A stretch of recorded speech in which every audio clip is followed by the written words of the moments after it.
terakhir. Kemarin saya sebut bahwa ridho itu berbeda dengan tawakal. Kalau tawakal itu ada prediksi hasil, gitu ya. Tawakal itu ada prediksi hasil. Kalau ridho itu orang yang memutus perkara terhadap hasil. Ayatnya kecil kali Pak, mudah-mudahan terbaca ya.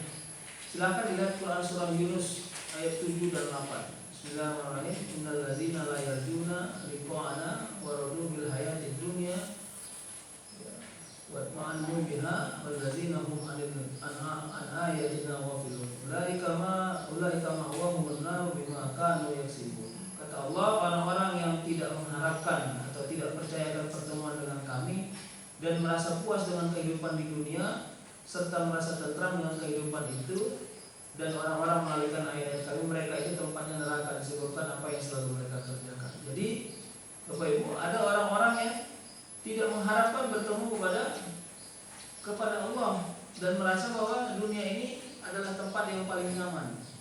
Nah, itu ancaman sebenarnya kepada diri kita. Baik ya, kita coba ke bawah lagi. Saya mau bicara dalil dulu, habis itu kita masuk kepada teori. Dari Abbas bin Abdul Muthalib radhiyallahu anhu bahwa dia telah mendengar Rasulullah SAW akan merasakan kelezatan atau kemanisan iman orang yang ridho kepada Allah sebagai Tuhan. Jadi gini, dak qata'mal iman liman radhiyallahu billahi rabba wa bil islami dina wa bi Muhammadin rasulullah. Jadi kalau orang-orang yang baru menjadi pejabat di organisasi biasanya sumpahnya gitu. Ya. Raditu billahi rabba wa bil islami dina wa bi Muhammadin rasulullah. Ya. Kata Allah, ya kata Rasul bahwa orang-orang yang Allah kasih manisnya iman itu adalah orang-orang yang ridho Allah sebagai Tuhannya. Jadi kalau orang yang ridho Allah sebagai Tuhannya, maka ayatnya satu. Ayatnya sebenarnya Qul huwallahu ahad. Udah selesai. Jadi energinya itu kan energinya memang begini ya, dominasi vertikalnya kuat. Ini dia. Jadi makanya dominasi vertikalnya kuat, dominasi horizontalnya kecil. Ya. Sudah. Tapi kan dominasi yang begini masih disengaja. Sengaja aku menguatkan ikhlas kepada Allah, sengaja aku menguatkan amal ini di dunia, usaha di dunia. Itu masih pelan-pelan saya bilang. Itu masih perbuatan dirinya. Ya. Itu masih perbuatan dirinya. Atau kita hapus. Kita coba model yang kedua. Ini tak usah. Energinya hanya vertikal. Nah, itu ya. Tadi kan saya bilang dominasinya vertikal, sisanya horizontal. Sekarang saya balik teorinya. Energinya hanya vertikal kepada Allah. Loh, dunia ini gimana? Dunia itu gimana? Karena semua energi ke vertikal, maka cahaya dari atas akan menerangi ke bawah. Jadi paham Pak maksudnya? Jadi usaha dunianya bukan karena dirinya, pelan-pelan, tapi usaha dunianya karena Allah ridho. Iya, jadi kalau mestakum, jadi gini, kalau mestakum dalam pendekatan tawakal begini, saya yakin Allah akan kasih itu masih tawakal ya. Tapi kalau ridho, saya nggak pernah pikirkan apa Allah kasih atau tidak. Sampai nanti sesuatu yang jelek Pak, jelek dalam kacamata kita, belum jelek dalam, makanya kalau ditanya apakah corona ini jelek kepada manusia, sebenarnya kalau kita pakai kacamata ridho enggak. Tapi kalau saya bilang gini, dokter-dokter malah ini kurang ajar Ustaz, capek orang cari obatnya dia bilang kurang. Jadi ada orang terpelekok di depan, plak gitu. Lalu dia tidak marah. Kenapa?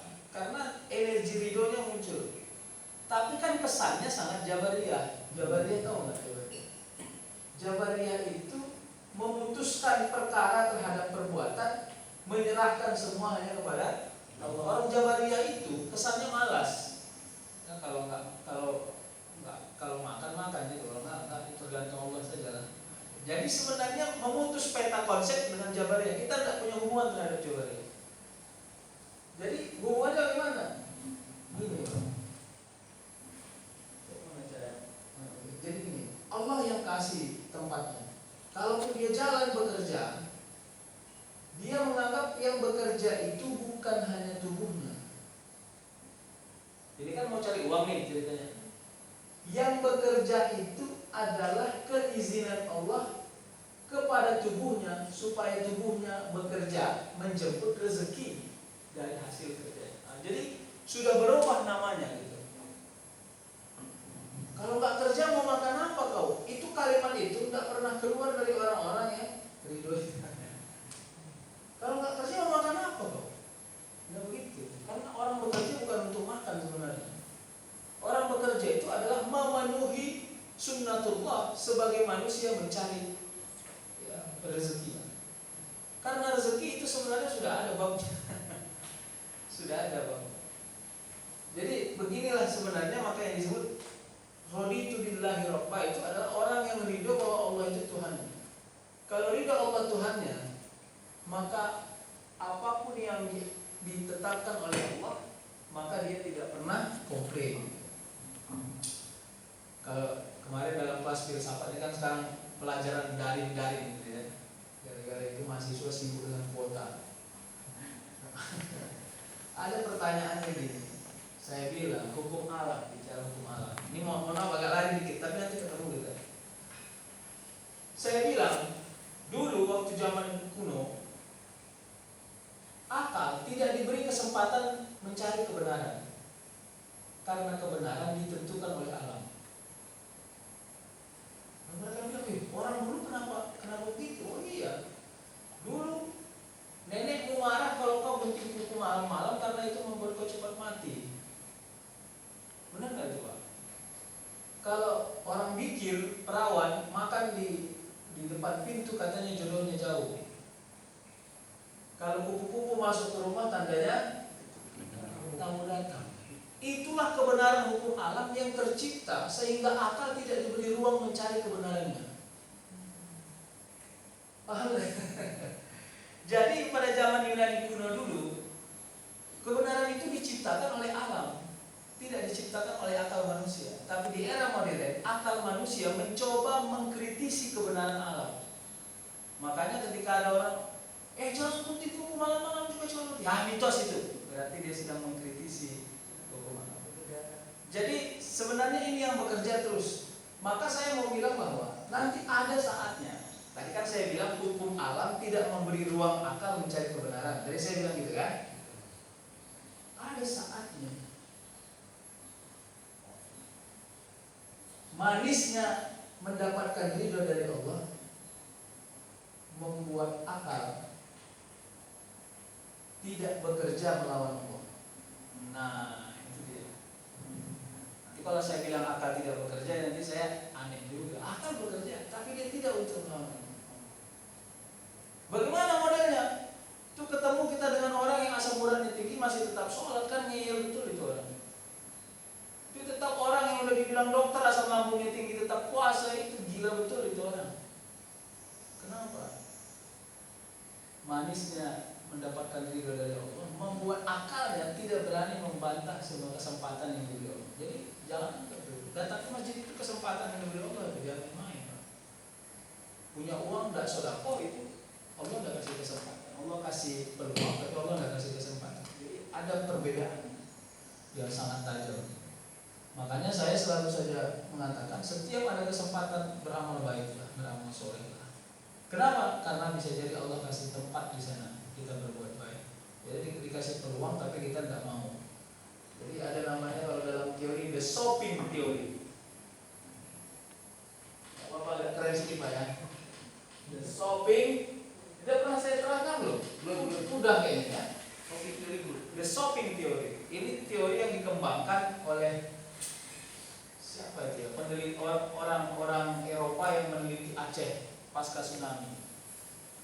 Jadi katanya orang Islam, manusia itu melakukan pilihan hukum seperti teorinya di shopping. Kalau kita masuk ke supermarket, kita lihat semua barang, benar nggak? Tapi tetap yang kita beli adalah yang kita hajatkan. Bahkan kita cari yang paling murah. Kenapa kita tidak beli semua? Padahal kita lihat, karena kita hanya butuh apa yang kita hajatkan. Jadi itu the shopping theory. Jadi katanya orang yang patuh terhadap hukum itu orang yang berarti gini, misalnya ada hukum waris nih, hukum waris, ada hukum waris Islam, ada hukum waris adat.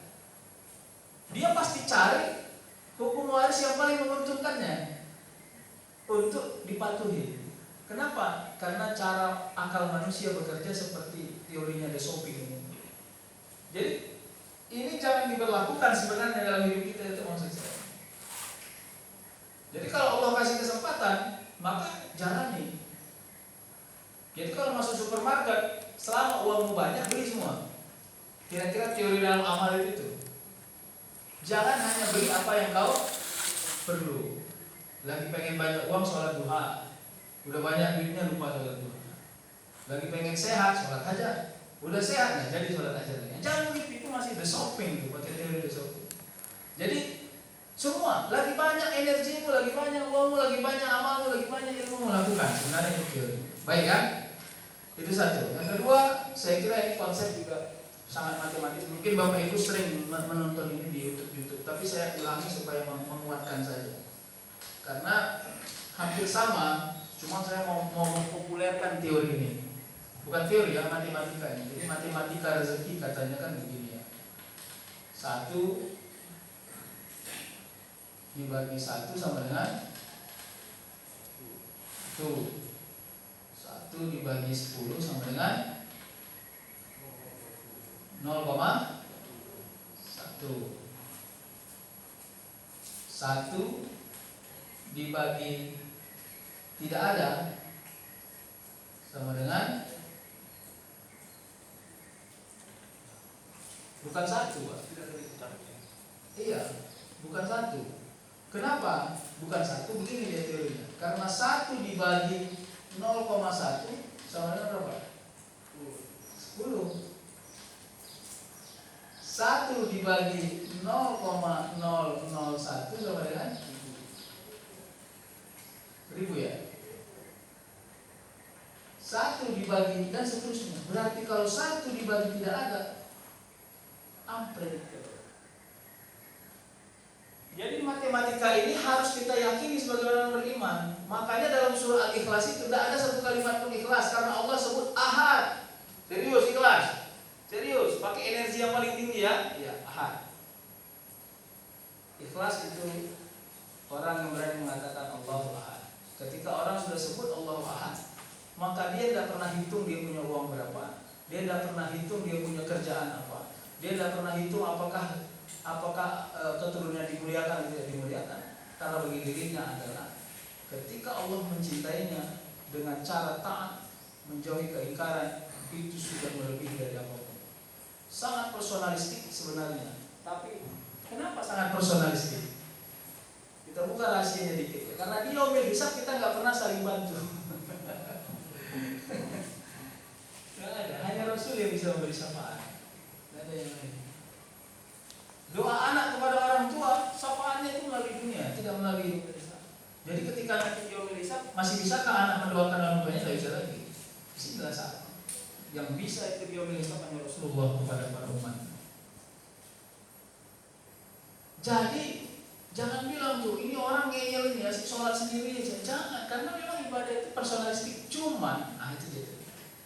Yang personalistik itu harus kita terjemahkan juga di ruang publik. Paham ya? Ini agak keren sih bahasanya. Sederhananya gini. Nilainya personal, amalnya publik. Nah, jadi membantu orang di luar itu kan amal publik, tapi nilainya personal. Nggak bisa kita buat WA sama dia, Tuhan hari ini aku sodako 1 juta, sepertiganya kasih saudaraku ya, sepupuku sepertiga pahala. Nggak bisa, itu suka-suka Allah sebenarnya. Jadi sebenarnya gitu. Nah, hanya bisa ketika kita menguatkan niat. Menguatkan niat. Misalnya ada orang bersedekah meniatkan atas nama orang tuanya yang sudah wafat, misalnya, silahkan. Jadi saya kira itu. Baik ya, kalau udah selesai ini teorinya, maka mengazamkan diri bahwa melakukan sesuatu dan tidak mengharap banyak atau tidak berharap apapun, sebenarnya itulah energi yang paling tinggi. Tapi yang saya bilang itu perlu proses melakukannya, perlu tenaga mengerjakannya. Saya kira itu ya. Berikutnya, ya,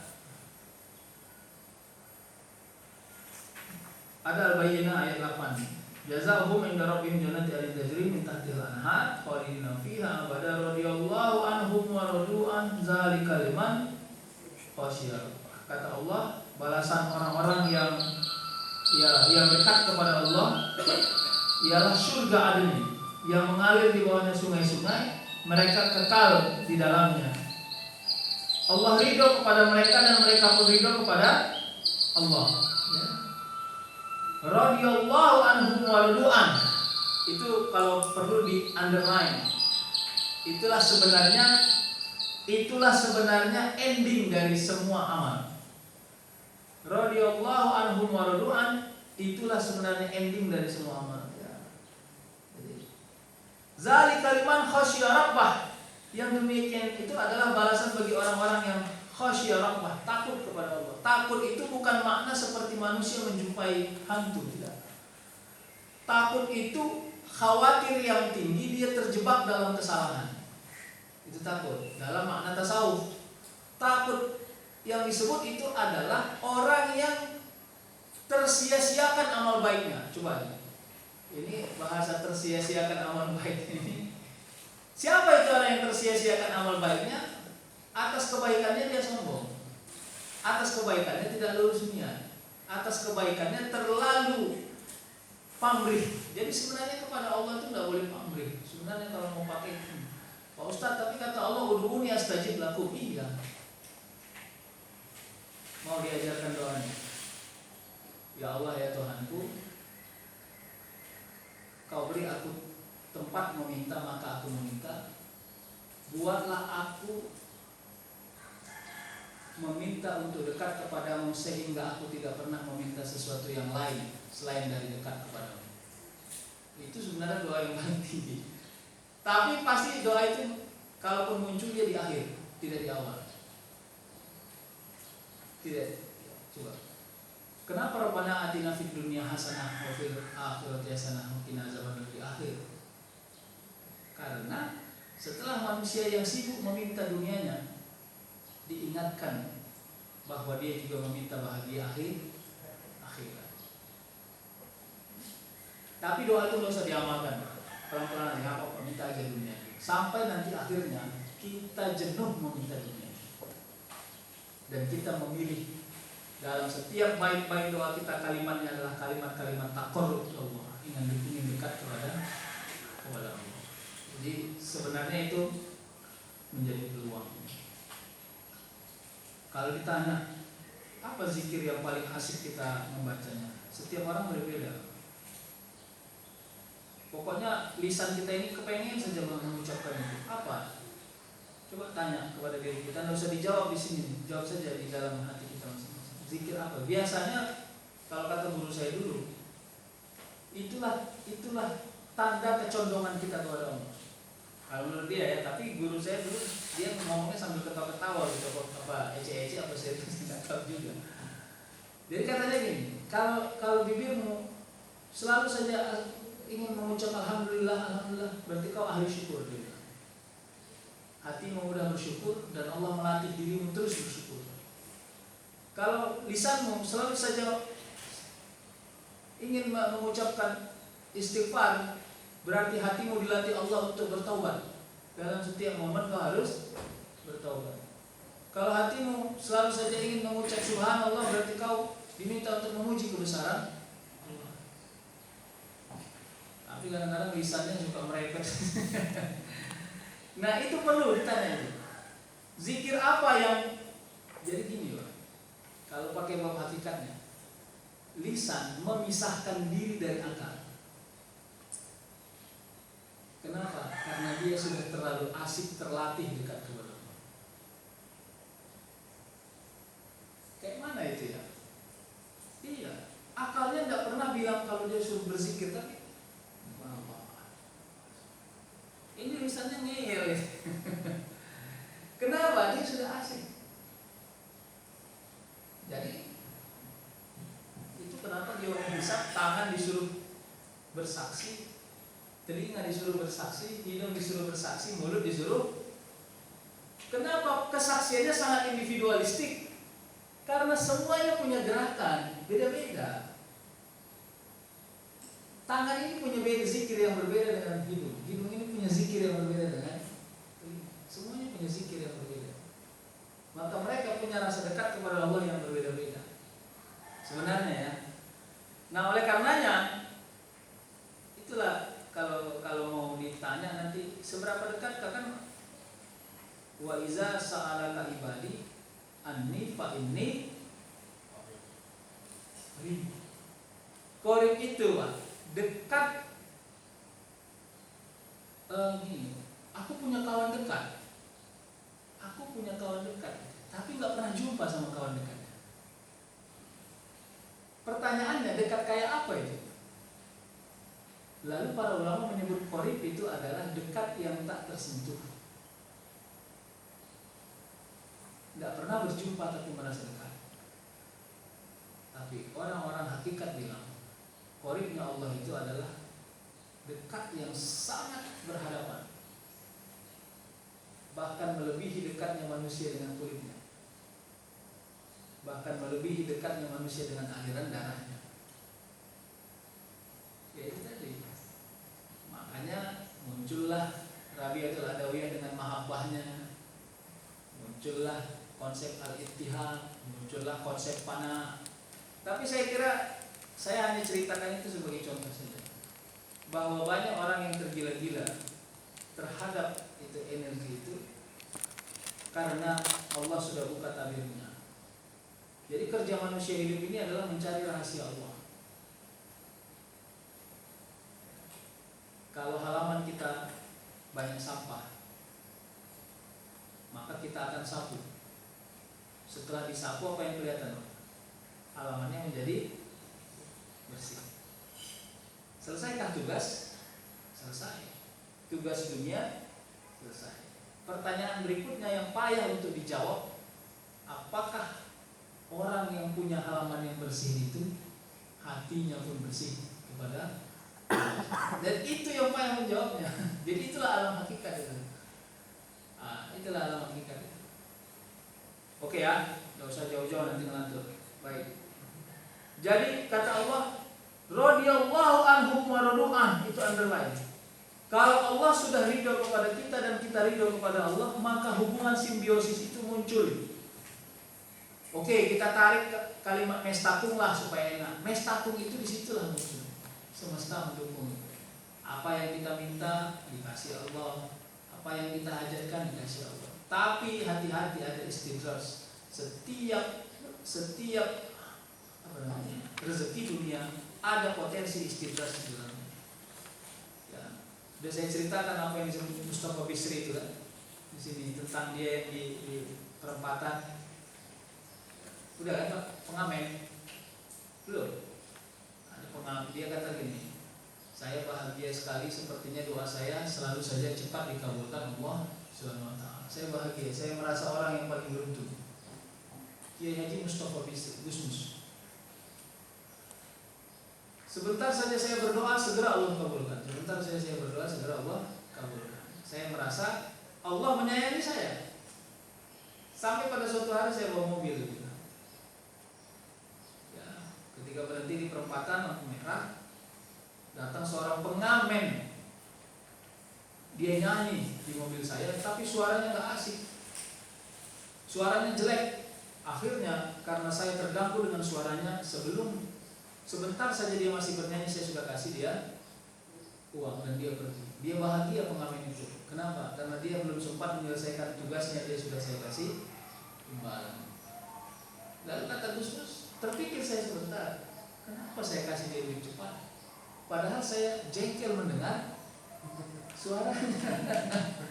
Harusnya saya usir aja dia itu. Tapi justru karena saking jengkelnya saya kasih dia uang cepat supaya dia berhenti. Jangan-jangan juga semua ijabah doa saya itu karena Allah jengkel kepada saya. Jadi katanya waktu itu saya menangis. Saya khawatir semua cepatnya ijabah doa ini. Bukan karena Allah menyayangi saya, tapi karena Allah jengkel dengan amal saya yang gak pernah lurus niat.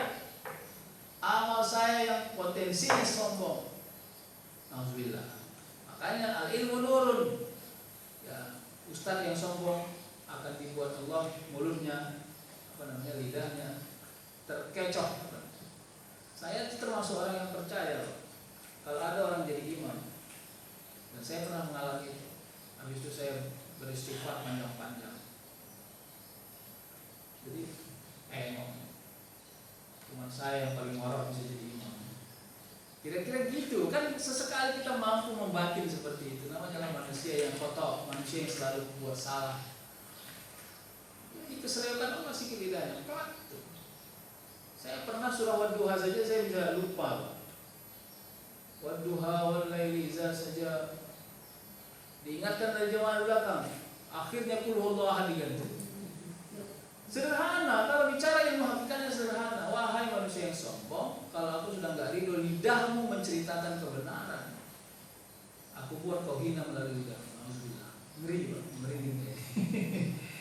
Ngeri, jadi enggak bisa. Ya. Seorang dokter sombong dengan keahliannya, dibuat Allah dia salah diagnosa, bisa saja. Jadi oleh karenanya tidak boleh. Makanya kalau bicara bab ridho ini sudah bab yang paling akhir, Pak. Saya sudah bolehlah bicara kayak gini. Makanya konsepnya Allahu Ahad, selesai. Allahu Ahad. Jadi orang yang pakai konsep Allahu Ahad sebenarnya dia hidup nyaman di dunia. Karena dia sangat meyakini dunia ini bukan kampung yang asli. Ini singgahan. Seperti kita naik ALS pergi ke Penyambungan, singgah di beberapa rumah makan. Tujuan akhirnya adalah ketika busnya sudah dimatikan oleh supirnya. Itulah persinggahan yang selesai. Tapi kita selalu saja tidak pernah menyangka persinggahan terakhir itu adalah tempat tujuan.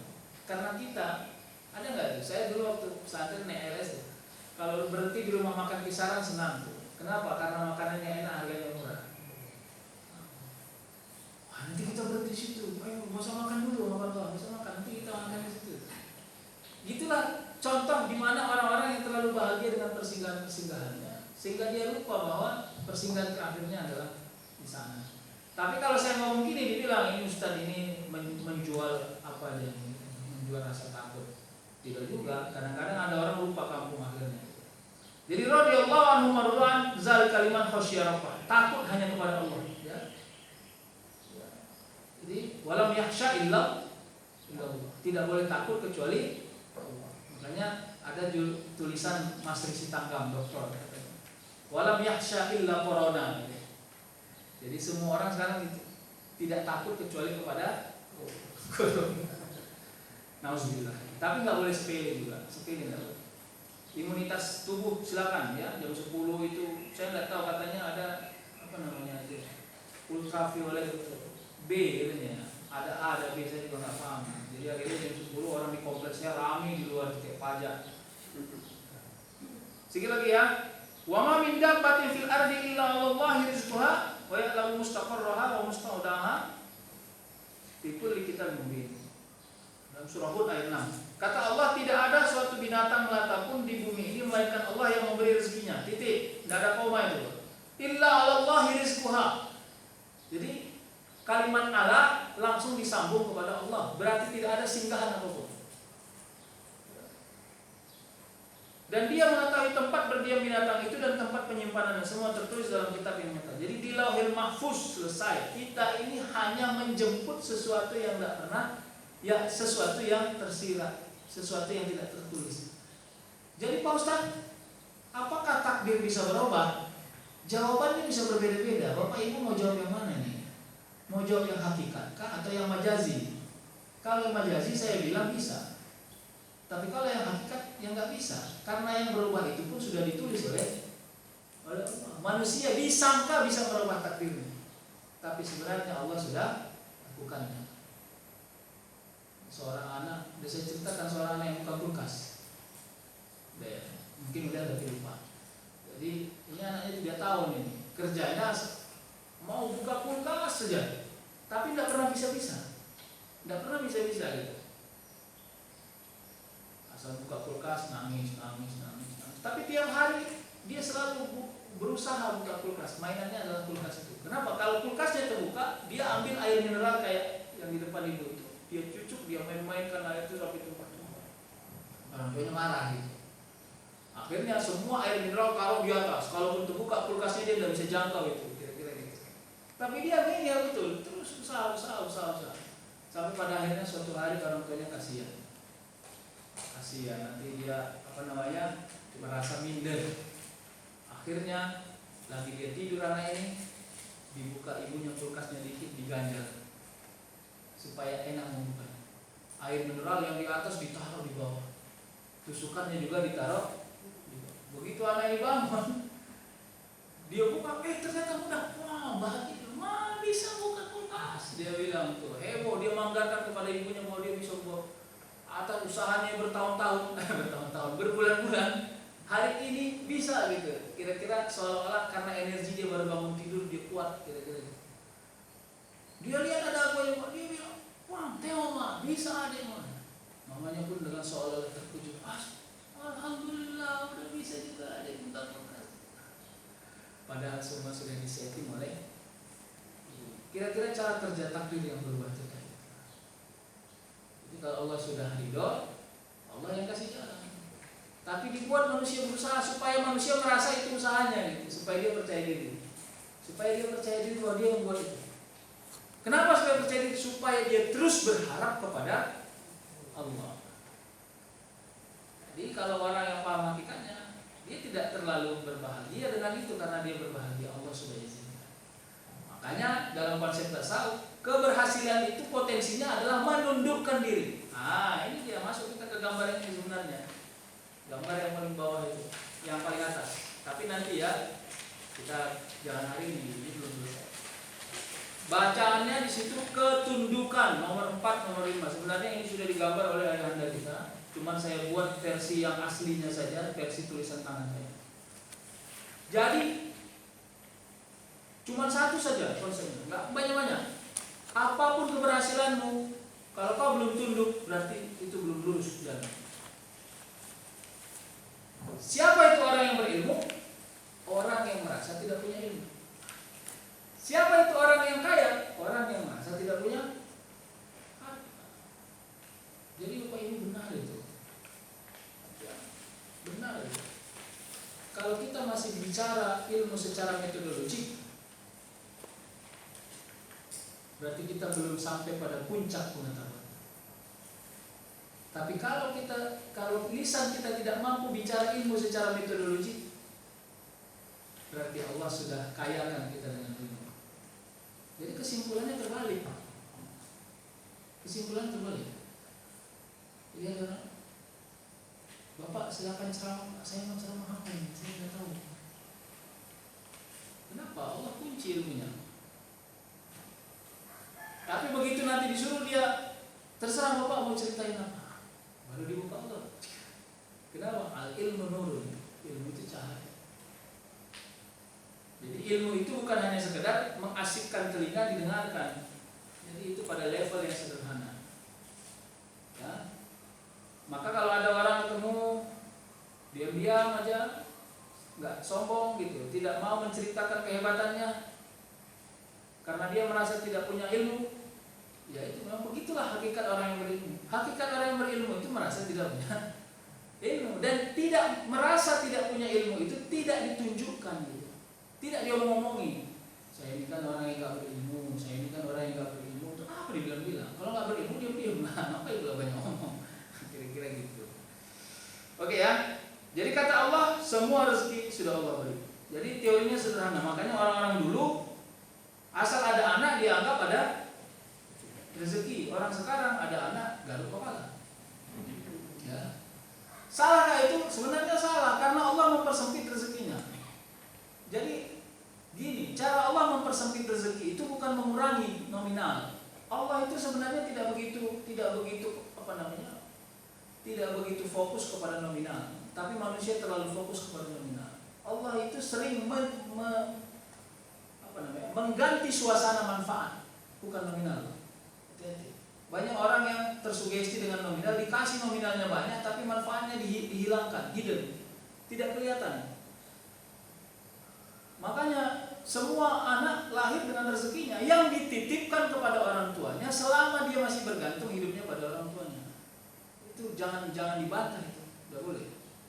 Jangan dibantah. Jadi kalau lahir anak berarti ada rezeki yang bertambah. Nggak bertambah Ustaz, gaji saya nggak nambah-nambah. Iya, gajimu yang nggak nambah-nambah itu manfaatnya dilebarkan Allah. Gitu dia. Cara memahaminya begitu. Ya. Jadi jangan pernah merasa sulit. Karena Allah sudah beri rezeki manusia dan dipelihara rezeki manusia. Bahkan apapun yang hidup di sekitar kita, binatang sekalipun Allah sudah tuliskan rezeki. Tapi memahami ayat ini jangan pakai pendekatan Jabariyah. Saya mohon kepada kita semua. Saya tidak pernah ajarkan itu. Jangan pakai konsep Jabariyah. Kalau pakai konsep Jabariyah yang muncul adalah malas. Malas. Apakah malas itu juga bukan Allah yang gerakkan? Hakikatnya iya. Kenapa Allah beri iya? Karena dia memberhentikan keyakinan akalnya, paham pikirnya kepada. Jadi diberhentikannya, tak, ya udahlah, tidur aja lah. Kojo 1000 tak kojo. Kojo tak kojo. Jadi sebenarnya konsep-konsep yang begini ini harus dihilangkan. Saya kira gitu. Jalan aja. Setiap manusia melangkah ada rezeki. Setiap manusia melangkah ada rezeki. Rezeki orang yang cari kerja tidak dapat apa? Sehat. Jalan kaki kan sehat, keringatnya keluar. Ada orang untuk mencari keringat bayarnya mahal. Mahal bayarnya. Beli sepeda berapa? Baju naik sepedanya belum berapa lagi. Helm sepedanya belum lagi. Tempat minumnya berapa? Belum lagi. Kamera yang ditaruh di atas helmnya lagi. Untuk dapat keringat dia harus bayar mahal. Uang samping rumah awak tuh, campol-campolinya, campol-campol, sehatnya sama aja. Ya, orang yang naik sepeda tadi singgahnya di kedai kopi apa namanya? Sekali kopinya harga 67.000. Uang samping rumah tuh bini yang buat kopi di kopi pahit. Sama keringatnya, sama sehatnya, sama. Begitu cara Allah membuat orang yang merasa hidupnya mahal dibuat Allah juga mahal harga hidup. Tapi ada orang yang dimurahkan Allah murah. Dibuat percaya diri, mencampol apa namanya samping rumahnya itu buka-buka baju dia. Ada orang harus beli baju naik sepeda harga 475.000 belum diskon. Kalau nggak pakai itu nggak keren Pak. Wah, mana kita kan ada organisasi naik sepeda. Jadi ada orang mendapatkan keringat dengan eksistensi, ada orang yang membuat eksistensinya dihapus dulu, dapat keringatnya yang dapat. Jadi saya kira beda-beda lah, makanya kadang hidup ini choice saja. Jadi oleh karenanya nggak usah sulit kali, ya nggak usah sulit kali. Menurut saya kalau kita bisa dapat yang sederhana itu alhamdulillah Allah kayakan kita. Karena orang kaya itu adalah sederhana. Udah titik, itu kesimpulannya, nggak ada yang lain. Saya kira itu aja ya mudah-mudahan sehat Pak. Saya berharap kajian kita minggu depan Corona sudah habis. Assalamualaikum warahmatullahi wabarakatuh.